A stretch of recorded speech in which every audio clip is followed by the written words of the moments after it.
Hello guys, ए plus प्रतिभा classes में आपका फिर से स्वागत है।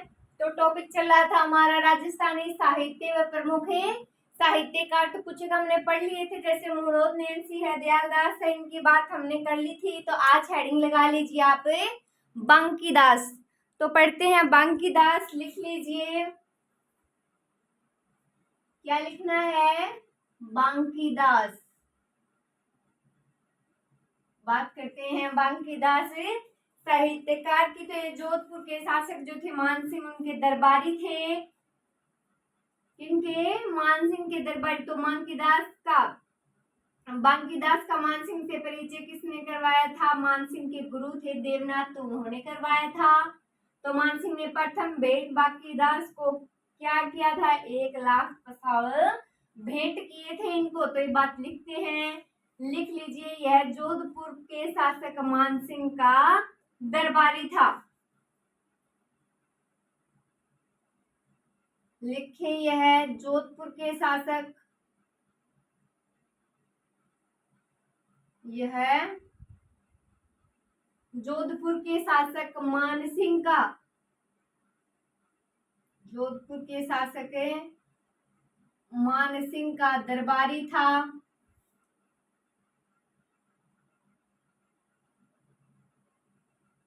का दरबारी था।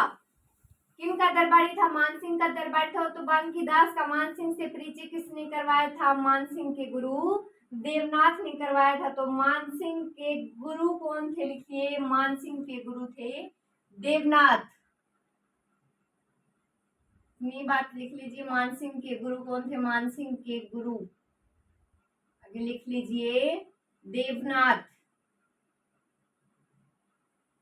देवनाथ जोधपुर के शासक मानसिंह का दरबारी था। मानसिंह के गुरु कौन है?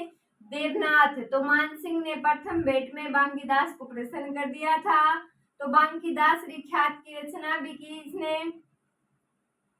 तो लिख लीजिए, इसने बांकीदास ख्यात की रचना की, जिसे जोधपुर राज्य की ख्यात भी कहते हैं। किसने? बांकीदास ने। लिखे इसने बांकीदास ख्यात की रचना की। इसने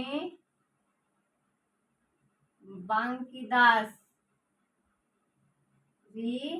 ख्यात की रचना की, ख्यात की रचना की। तो इसने बांकीदास ख्यात की रचना की, जिसे जोधपुर राज्य की ख्यात भी कहते हैं। तो लिख लीजिए, जिसे जोधपुर राज्य की, जिसे जोधपुर राज्य की ख्यात भी कहते हैं, ख्यात भी कहते हैं। नोट करें बात। तो बांकीदास पढ़ रहे हैं, जोधपुर के शासक मानसिंह का दरबारी था। किसका दरबारी था? जोधपुर के शासक था मानसिंह, उसका दरबारी था। तो मानसिंह के गुरु का नाम है देवनाथ। क्या नाम है गुरु का? देवनाथ। तो इसने बांकीदास ख्यात की रचना की, जिसे जोधपुर राज्य की ख्यात भी कहते हैं। किसकी ख्यात कहते हैं? तो इसे कहते हैं जोधपुर राज्य की ख्यात भी कहते हैं। आगे लिखते हैं,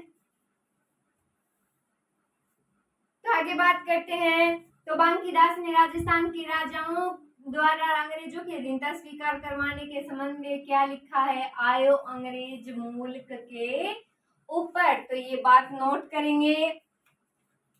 तो ये बात सबसे पहले आप लिख लीजिए, लिखें, बांकीदास ने राजस्थान के राजाओं द्वारा, लिखें, बांकीदास ने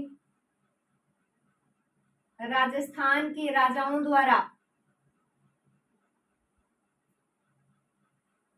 राजस्थान के राजाओं द्वारा, बांकीदास ने राजस्थान के राजाओं द्वारा अंग्रेजों की अधीनता स्वीकार करवाने के, लिखे, अंग्रेजों से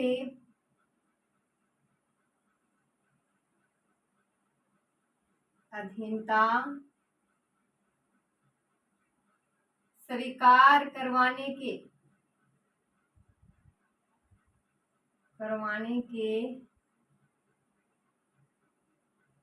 संबंध में करवाने के संबंध में लिखा। क्या लिखा है? लिखा। नोट करें, आयो अंग्रेज मुल्क के ऊपर। लिखें, आयो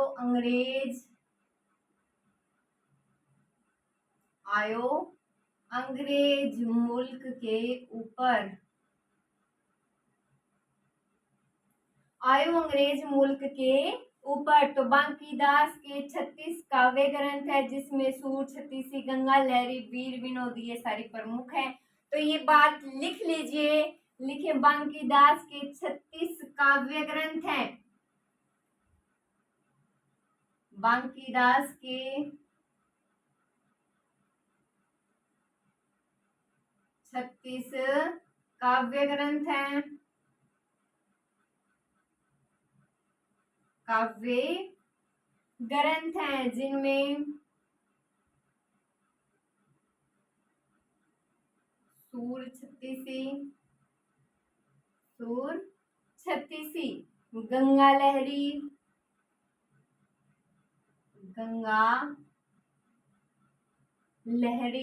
वीर विनोद आदि प्रमुख हैं। तो इसमें मुरारदास ने जोधपुर राज्य की ख्यात नामक से भी रचना की थी। तो ये विशेष लगाकर लिख लीजिए, चाहे सीधा लिख लीजिए। पहले इतनी बात नोट करेंगे। लिखें, बांकीदास ने राजस्थान के राजाओं द्वारा, किसने? बांकीदास ने राजस्थान के राजाओं द्वारा अंग्रेजों से अधीनता स्वीकार कराने के संबंध में आयो अंग्रेज मुल्क के ऊपर। क्या लिखा? आयो अंग्रेज मुल्क के ऊपर। तो बांकीदास के 36 काव्य ग्रंथ है, जिनमें सूर, छत्तीसी, गंगा लहरी, वीर विनोदी ये सारे क्या हैं? प्रमुख हैं। आगे विशेष में लिखें या फिर सीधा लिख लीजिए।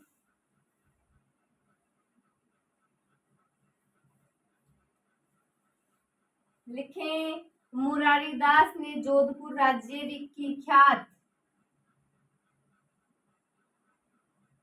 मुरारीदास ने जोधपुर राज्य की ख्यात। जोधपुर राज्य की ख्यात। जोधपुर राज्य की ख्यात नामक ग्रंथ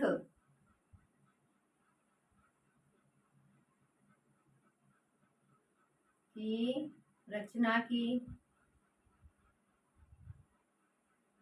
तो मुरारीदास ने जोधपुर राज्य की ख्यात नामक ग्रंथ की रचना की। आगे लिखे, चंद्रवर्धाई। तो ये हमने बांकीदास के बारे में कंप्लीट बातें कर ली हैं। आगे लिखें चंद्रवर्धाई। तो अब बात करेंगे चंद्रवर्धाई की। पहले ये लिख लीजिए, इसके बाद लिखेंगे चंद्रवर्धाई। लगा लीजिए हेडिंग में चंद्रवर्धाई।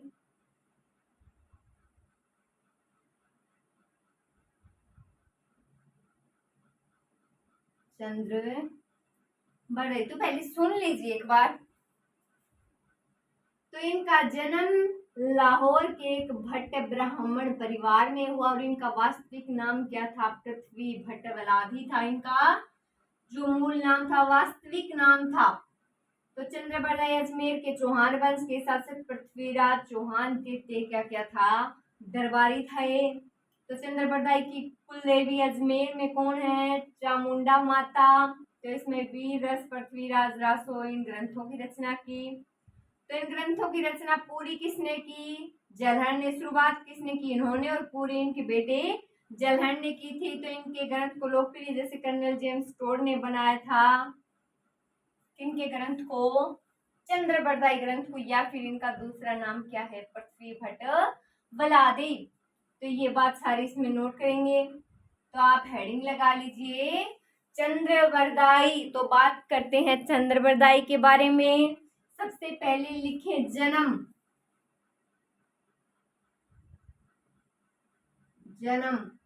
तो जन्म में लिखें लाहौर के भट्ट ब्राह्मण परिवार में, लाहौर के भट्ट ब्राह्मण परिवार में,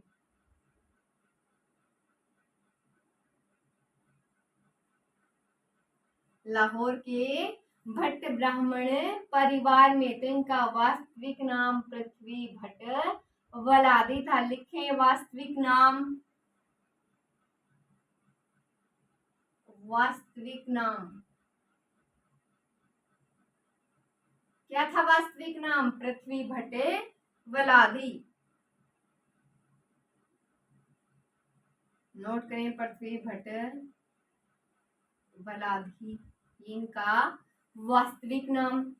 तो चंद्रबरदाई अजमेर के चौहान वंश के शासक कौन थे? पृथ्वीराज चौहान तृतीय के दरबारी थे। ये बात लिख लीजिए, लिखें, ये अजमेर के चौहान वंश के, ये अजमेर के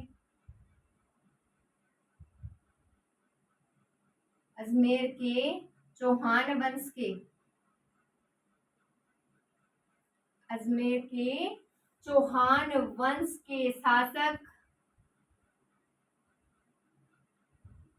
चौहान वंश के शासक पृथ्वीराज चौहान तृतीय के, पृथ्वीराज चौहान तृतीय के दरबारी थे। दरबारी थे। तो इनकी कुल देवी अजमेर में से चामुंडा माता थी। कुल देवी लिखें, कुल देवी चामुंडा माता, चामुंडा माता ब्रैकेट में लिख सकते हैं। अजमेर, अजमेर में स्थित है चामुंडा माता। तो चंद्रबरदाई का जन्म लाहौर के भट्टे ब्राह्मण परिवार में, लाहौर के भट्ट ब्राह्मण परिवार में। वास्तविक नाम पृथ्वी भट्ट वलादी, पृथ्वी भट्ट वलादी। तो ये अजमेर के चौहान वंश के शासक पृथ्वीराज चौहान तृतीय के क्या थे? दरबारी थे। कुल देवी है चामुंडा माता। कहाँ स्थित?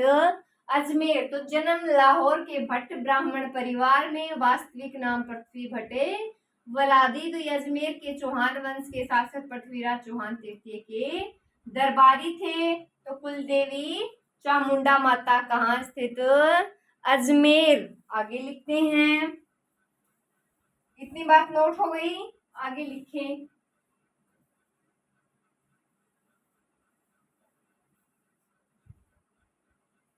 चलिए आगे लिखें। तो इस ग्रंथ की रचना कौन से ग्रंथ? पृथ्वीराज रासो ग्रंथ की बात की थी हमने, तो पहले वो बात लिखिए। लिखे इसने वीर रस में, किस रस में? वीर रस में। तो लिखे इन्होंने वीर रस में,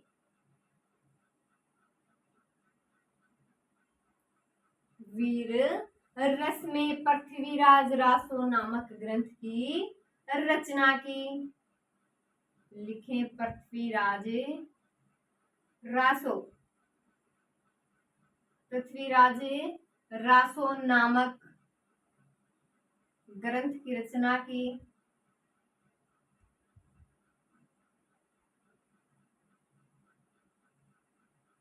ग्रंथ की रचना की। तो देखें, पृथ्वीराज रासो नामक ग्रंथ की रचना की। तो इस ग्रंथ की रचना पूरी किसने की? इनके बेटे जलहन ने की थी। तो लिख लीजिए, इस ग्रंथ की रचना, इस ग्रंथ को पूरा इनके बेटे जलहन ने किया। इनके बेटे कौन है? जलहन। तो इनके बेटे जलहन ने किया। पूरा किसने किया? जलहन ने किया। पूरा किसने किया? जलहन ने। लिख लीजिए। और इस ग्रंथ को लोकप्रिय कर्नल जेम्स टोड ने बनाया था, इसलिए टोड को इस ग्रंथ का उद्धारक माना जाता है। तो लिखें ये बात, लिखें इस ग्रंथ को लोकप्रिय, पृथ्वीराज रासो को तो लिखिए इस ग्रंथ को लोकप्रिय कर्नल जेम्स टोड ने बनाया था। कर्नल जेम्स टोड ने बनाया, कर्नल जेम्स टोड ने बनाया था,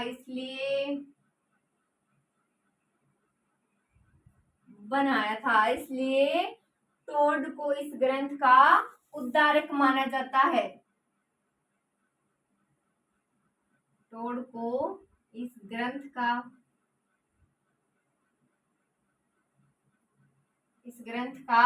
उद्धारक माना जाता है। उद्धारक माना जाता है। तो देखिए चंद्रबरदाई, तो इन्होंने वीर रस में पृथ्वीराज रासो नामक ग्रंथ की रचना की। किस ग्रंथ की रचना की? पृथ्वीराज रासो नामक ग्रंथ की रचना की। तो इस ग्रंथ को पूरा किसने किया? इनके बेटे जलहण ने किया। किसने किया पूरा? इनके बेटे जलहण ने किया। तो इस ग्रंथ को लोकप्रिय कर्नल जेम्स टोड ने बनाया था।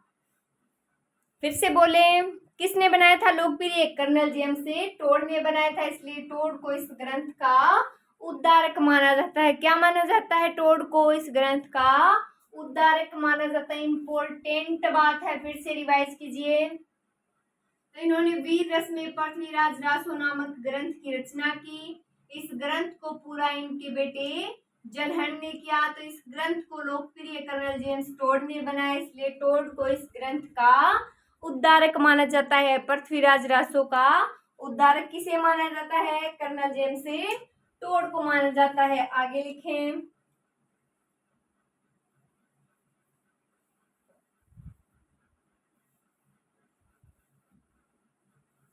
तो पृथ्वीराज रासो को हिंदी भाषा का पहला महाकाव्य माना जाता है।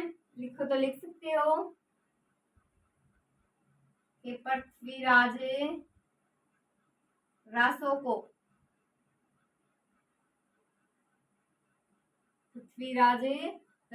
को हिंदी भाषा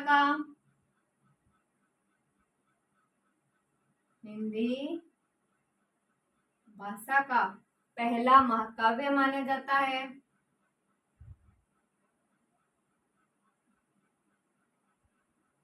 पहला महाकाव्य माना जाता है। पृथ्वीराज रासो को हिंदी भाषा का पहला महाकाव्य माना जाता है। तो इस ग्रंथ के अनुसार माउंट आबू में वशिष्ठ मुनि के अग्नि यज्ञ से किया था। तो 4 पुरुषों की उत्पत्ति हुई, प्रतिहार, परमार, चालुक्य और चौहान। लिखते हैं बात, इतनी बात लिख ली। पृथ्वीराज रासो को हिंदी भाषा का पहला महाकाव्य माना जाता है। इतनी बात नोट कीजिए, इसके बाद लिखते हैं आगे। तो लिखें इस ग्रंथ के अनुसार, पृथ्वीराज रासो की बात हो रही है। इस ग्रंथ के अनुसार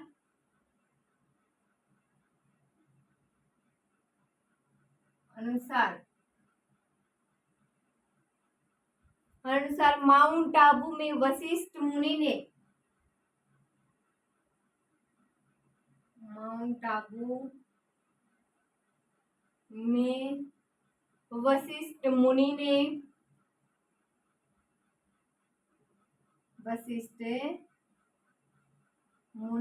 किसने? वशिष्ठ मुनि ने अग्नि यज्ञ से किया था।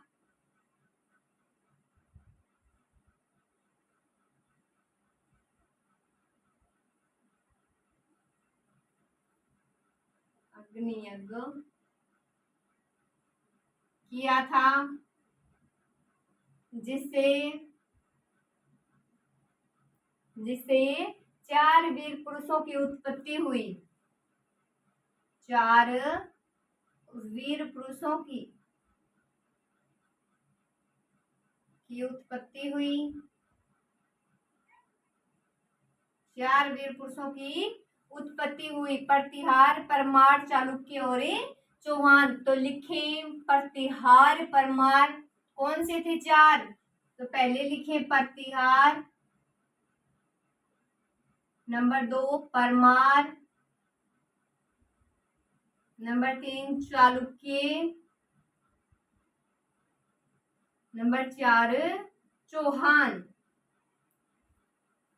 तो इस ग्रंथ के अनुसार माउंट आबू में वशिष्ठ मुनि ने अग्नि यज्ञ किया था, जिसे 4 वीर पुरुषों की उत्पत्ति हुई। किन किन की? प्रतिहार, परमार, चालुक्य, चौहान। फिर से रिवाइज करेंगे। तो इस ग्रंथ के अनुसार माउंट आबू में वशिष्ठ मुनि ने अग्नि यज्ञ किया था, जिसे 4 वीर पुरुषों की उत्पत्ति हुई। प्रतिहार, परमार, चालुक्य, चौहान। प्रतिहार, परमार, चालुक्य और चौहान।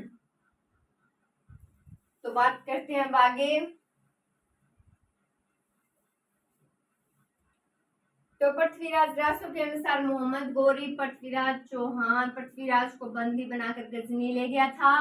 वहीं पृथ्वीराज ने शब्द भेदी बाण से मोहम्मद गोरी की हत्या कर दी। और फिर पृथ्वीराज और चंद्रबरदाई ने एक दूसरे को कटार खोपकर आपस में हत्या कर ली। तो ये बात नोट करते हैं, लिखें। पृथ्वीराज रासो के अनुसार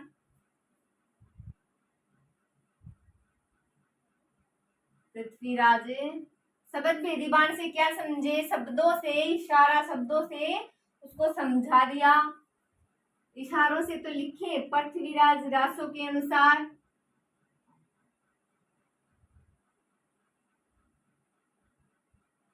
पृथ्वीराज रासो के अनुसार मोहम्मद गोरी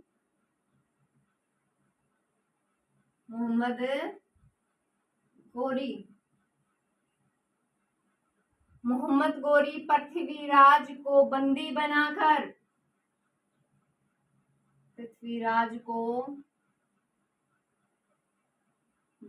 बनाकर गजनी ले गया था। बंदी बनाकर कहाँ ले गया था? गजनी ले गया था। कहाँ ले गया था? गजनी ले गया था, जहां पर पृथ्वीराज ने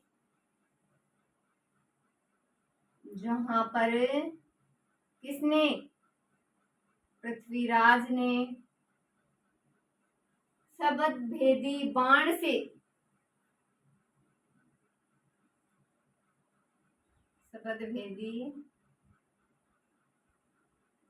बाण से मोहम्मद गोरी की हत्या कर दी थी। मोहम्मद गोरी की हत्या कर दी थी। फिर पृथ्वीराज व चंद्रबरदाई, फिर लिखे आगे पृथ्वीराज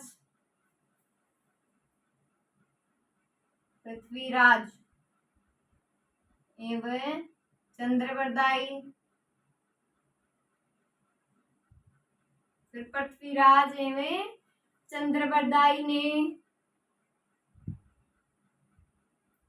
एक दूसरे को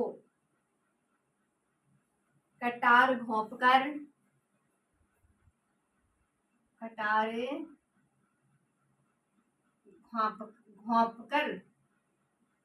आपस में हत्या कर ली थी।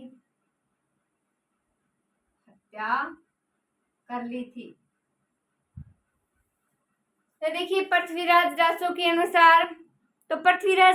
अनुसार मोहम्मद गोरी पृथ्वीराज को बंदी बनाकर कहाँ ले गया था? गजनी ले गया था, जहां पर पृथ्वीराज ने शब्द भेदी बाण से पृथ्वीराज किसकी हत्या कर दी? मोहम्मद गोरी की हत्या कर दी। और उसके बाद पृथ्वीराज और चंद्रबरदाई ने एक दूसरे को क्या घोंप दी?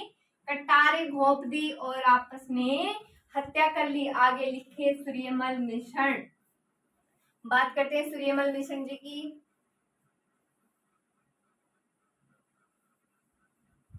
लगाइए हेडिंग सूर्यमल मिश्रण भी मिल जाता है, मिशन भी मिल जाता है। तो बात करेंगे सूर्यमल मिश्रण की।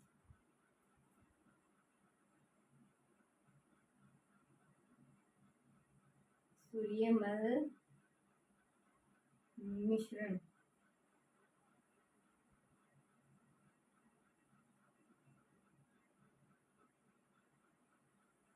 तो देखिए राजस्थान का राज्य कवि है सूर्यमल मिशन। तो वास्तविक नाम इनका क्या था? सूरजमल था। तो इनका जन्म 1815 में बूंदी के हरना गांव में हुआ। पिता कौन थे? चंडीदान कवि थे और जो राम सिंह के दरबारी थे। 10 वर्ष की आयु में इन्होंने किस ग्रंथ की रचना की थी? रामायण जाट की रचना कर दी थी। तो सूर्यमल मिशन भी बूंदी के शासक राम सिंह के दरबारी कवि ही थे। इनके पिता भी इन्हीं के दरबारी थे और सूर्यमल मिशन भी। तो बात करते हैं सूर्यमल मिशन की। हेडिंग लगा ली। अब आगे लिखें। सबसे पहले लिखें जन्म।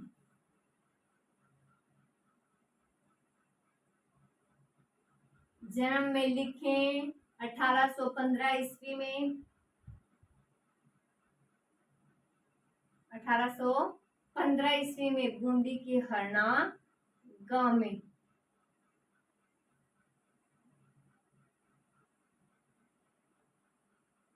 बूंदी के हरना गांव में। कहाँ हुआ जन्म? बूंदी के हरना गांव में। ईस्वी है 1815। तो यह राजस्थान का राज्य कवि है।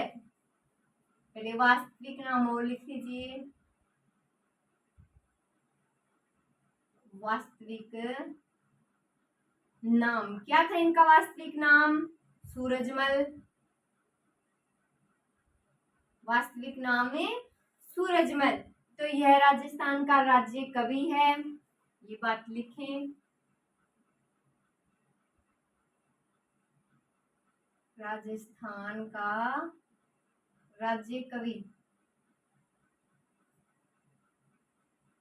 राजस्थान का राज्य कवि। तो इनके पिता कौन थे? चंडीदान कवि थे। लिखें पिता चंडीदान कवि। पिता चंडीदान कवि और इसके दरबारी राम सिंह के दरबारी थे। राम सिंह के दरबारी थे। तो पहले इतनी बातें नोट करें। सूर्यमल मिशन में जन्म 1815 में बूंदी के हरना गांव में। जन्म कब हुआ? 1815 ईस्वी में हुआ। बूंदी के हरना गांव में हुआ। वास्तविक नाम क्या था? सूरजमल। वास्तविक नाम सूरजमल। राजस्थान का राज्य कवि। तो पिता चंडीदान कवि राम सिंह के दरबारी। चंडीदान कवि राम सिंह के दरबारी थे। ये कौन है? सूर्यमल मिशन के पिता जो थे वो किनके दरबारी थे? राम सिंह के दरबारी थे। आगे लिखें। इतनी बात नोट हो गई। आगे लिखते हैं। सूर्यमल मिशन में ही तो लिखें 10 वर्ष की आयु में ही सूर्यमल मिशन ने राम रंजाट नामक ग्रंथ की रचना की थी। लिखे 10 वर्ष की आयु में ही। 10 वर्ष की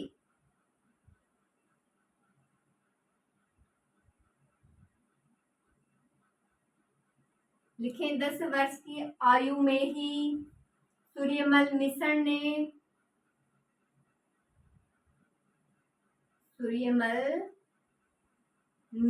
ने राम रंजाट नामक ग्रंथ की रचना की थी। ग्रंथ की रचना की। राम रंजाट नामक ग्रंथ की रचना की थी। तो सूर्यमल मिशन भी बूंदी के शासक राम सिंह के ही दरबारी कवि थे। तो लिखें ये भी बूंदी के शासक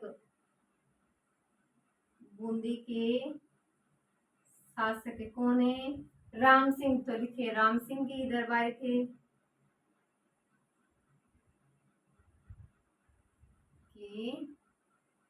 दरबारी थे।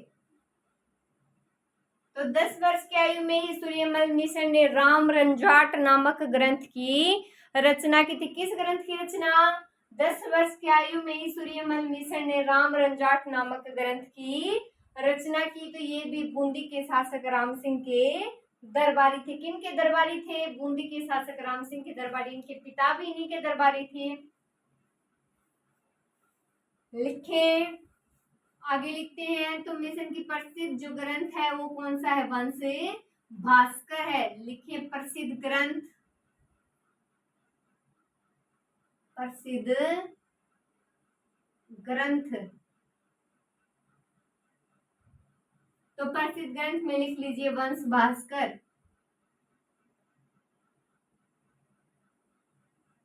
प्रसिद्ध ग्रंथ है वंश भास्कर। तो यह ग्रंथ गद्य और पद्य के मिश्रण यानी कि चंपू शैली में लिखा हुआ है और इस ग्रंथ की भाषा जो है वो पिंगल है, डिंगल नहीं है। ध्यान से सुने, पिंगल है। तो लिखिए बात, यह ग्रंथ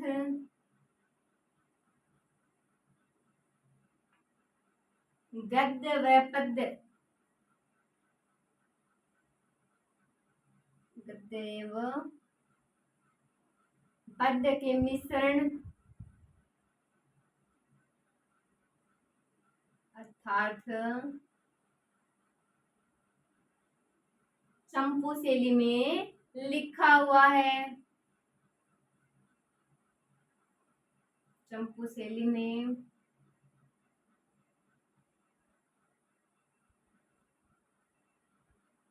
लिखा हुआ है और इस ग्रंथ की भाषा पिंगल है। लिखें, और इस ग्रंथ की भाषा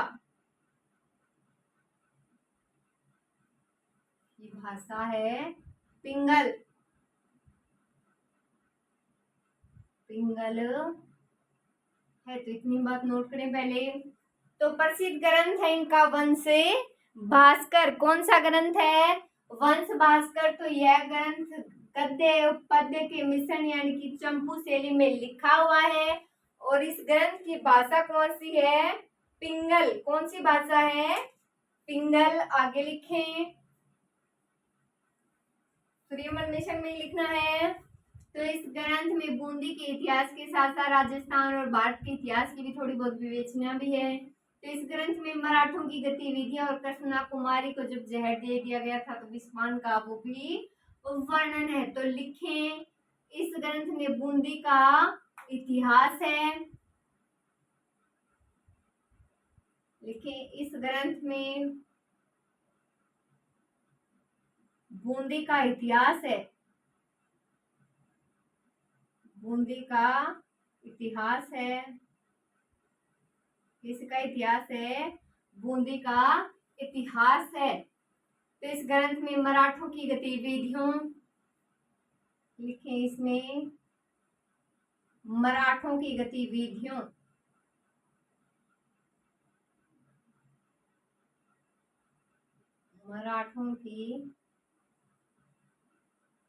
मराठों की गतिविधियों और कृष्णा कुमारी के विस्मान, कृष्णा कुमारी को जहर दे दिया गया था उस बात की बात हो रही है। तो कृष्णा कुमारी के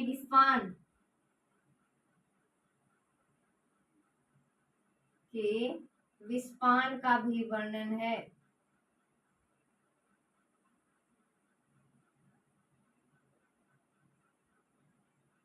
विस्पान का वर्णन है। तो इस ग्रंथ में बूंदी का इतिहास है और इसमें वंश भास्कर की बात हो रही है। बूंदी का इतिहास और इसमें मराठों की गतिविधियां और कृष्णा कुमारी के विस्पान का भी वर्णन है। तो इस ग्रंथ में इसने यह कहा कि माउंट आबू में वशिष्ठ मुनि के जो हार मार प्रतिहार की बात कर ली हमने, वो एक ट्रिक है ये, हार मार प्रतिहार, जो चारों की उत्पत्ति बताई थी, प्रतिहार परमार चालुक्य और चौहान। तो लिखें, इस ग्रंथ में यह कहा गया है। पहले किसकी बात की थी हमने? तो पहले इस ग्रंथ के अनुसार बात की थी, चंद्रबरदाई के ग्रंथ की बात की थी। अब बात कर रहे हैं हम किसके ग्रंथ की? सूर्यमल मिशन के ग्रंथ की। तो दोबारा लिखेंगे वही बात। पहले इतनी बात नोट कर लीजिए, इस ग्रंथ में बूंदी का इतिहास और इसमें मराठों की गतिविधि और कृष्णा कुमारी के विस्पान का वर्णन है। आगे लिखें। तो इस ग्रंथ में यह कहा है कि, लिखें, इस ग्रंथ में यह कहा है कि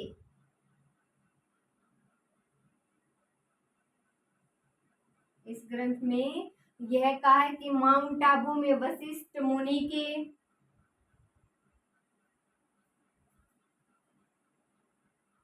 माउंट आबू के वशिष्ठ मुनि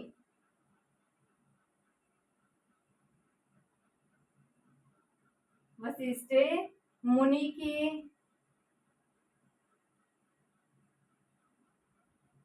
अग्नि यज्ञ से प्रतिहार परमार चालुक्य और चौहानों की उत्पत्ति हुई थी।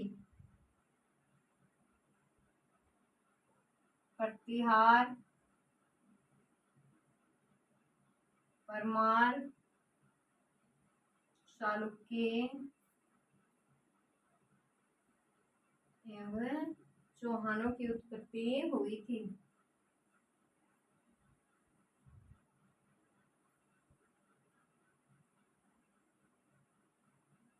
तो इस ग्रंथ में यह कहा है कि माउंट आबू के वशिष्ठ मुनि के अग्नि यज्ञ से प्रतिहार परमार चालुक्य एवं चौहानों की उत्पत्ति हुई थी। आगे लिखें तो वंश भास्कर की रचना पूरी मिशन के गोद लिए हुए बेटे कौन थे? मुरारी दान तो उन्होंने की थी।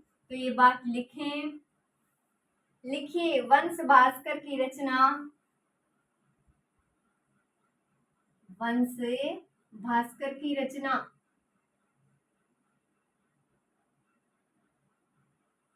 वंश भास्कर की रचना पूरी मिशन के गोद लिए हुए बेटे मिशन के गोद लिए हुए बेटे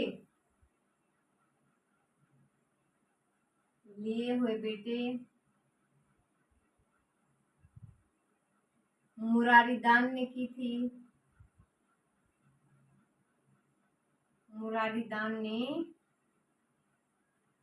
थी। तो मिशन ने 1857 की क्रांति का वर्णन अपने एक ग्रंथ है उनका वीर सत्सई, तो उसमें क्या था ये बात लिखें। तो मिशन ने 1857 की क्रांति का वर्णन, मिशन ने सूर्यमल मिशन जी की बात हो रही है। मिशन ने 1857 की क्रांति का वर्णन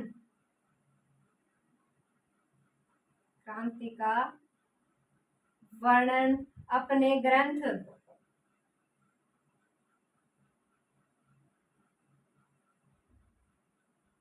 ग्रंथ वीर सत्सई में किया था।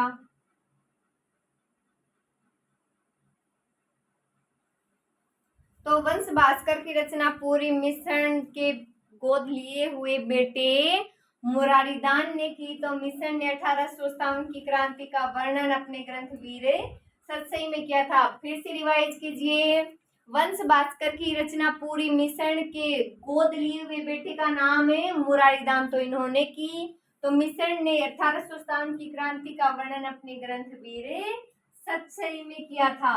लिखें। तो इनके अन्य ग्रंथ बात कर लेते हैं।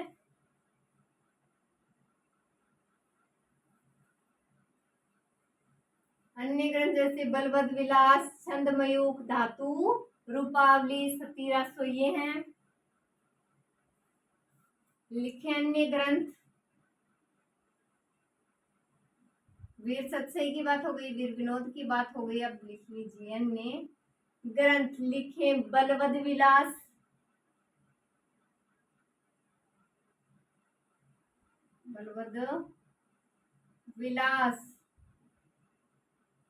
छंदमयूख,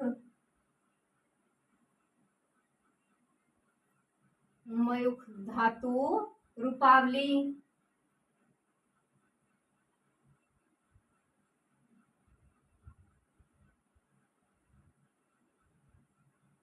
और सतीरासो। तो ये इनके ग्रंथ हैं। तो 1857 की क्रांति के बाद राजस्थान के लोगों में राजनीतिक चेतना जो है वो सूर्यमल मिशन ने ही फैलाई थी। लेकिन आप इतनी बातें नोट करें। बलवद विलास अन्य ग्रंथ है, बलवद विलास, छंदमयूख, धातु, रूपावली, सती रासो। फिर से रिवाइज कीजिए।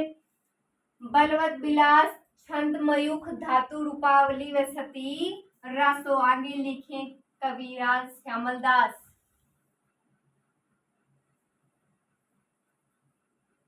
लिखें कविराज श्यामल दास।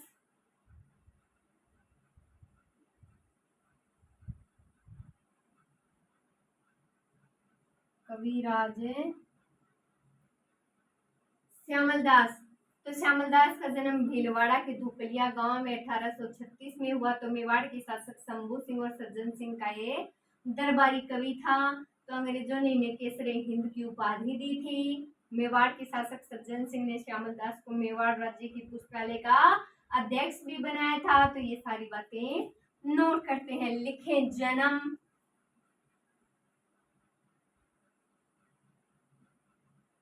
जन्म लिखें 1836 में भीलवाड़ा के धोकलिया गांव में।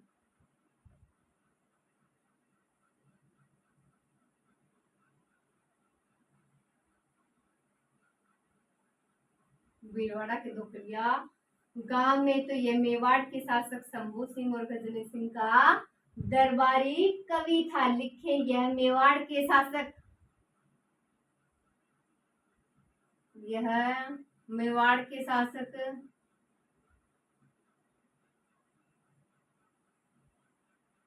मेवाड़ के शासक शंभू सिंह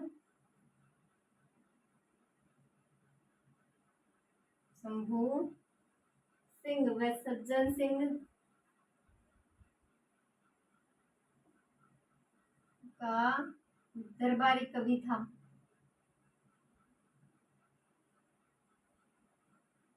दरबारी कवि था। तो श्यामल दास को अंग्रेजों ने कौन सी उपाधि दी थी? केसर ए हिंद उपाधि दी थी। तो लिखे श्यामल दास को, या फिर सीधी उपाधि लिखें केसर ए हिंद। केसर ए हिंद सिर्फ ये लिखे अंग्रेजों द्वारा। तो जन्म 1836 ईस्वी में भीलवाड़ा के धोकलिया गांव में। जन्म 1836 में भीलवाड़ा के धोकलिया गांव में। तो यह मेवाड़ के शासक शंभू सिंह व सज्जन सिंह का दरबारी कवि था। उपाधि है केसरे हिंद। किसके द्वारा दी गई?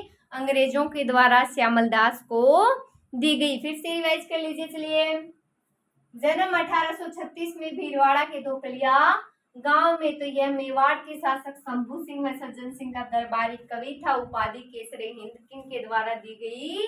अंग्रेजों के द्वारा दी गई। लिखें आगे।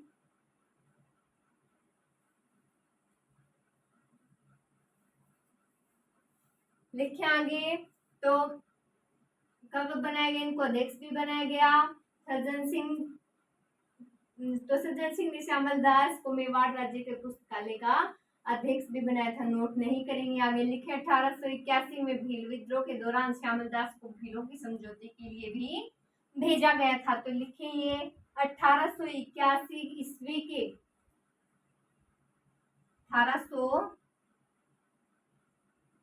1881 ईस्वी के भील विद्रोह के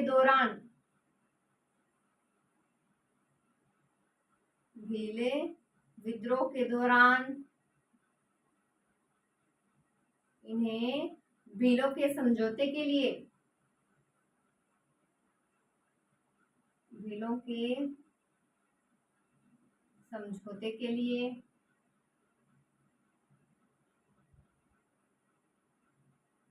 भी भेजा गया। भीलों के समझौते के लिए भी भेजा गया।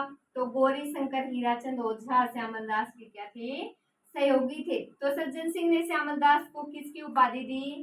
कविराज की उपाधि। लिखें उपाधि। दूसरी उपाधि है इनकी कविराज। कौन सी है? कविराज। किनके द्वारा दी गई? सज्जन सिंह द्वारा। तो लिख लीजिए सज्जन सिंह द्वारा। सज्जन सिंह द्वारा और the royal associate society of the Bengal का सदस्य भी ने चुना गया था। इनका प्रमुख ग्रंथ जो है वो वीर विनोद है। तो पहले इतनी बात नोट करें, 1881 ईस्वी के भील विद्रोह के दौरान 1881 ईस्वी के भील विद्रोह के दौरान इन्हें भीलों के समझौते के लिए भेजा गया। तो उपाधि है कविराज। कविराज किनके द्वारा दी गई? सज्जन सिंह के द्वारा दी गई। आगे लिखें।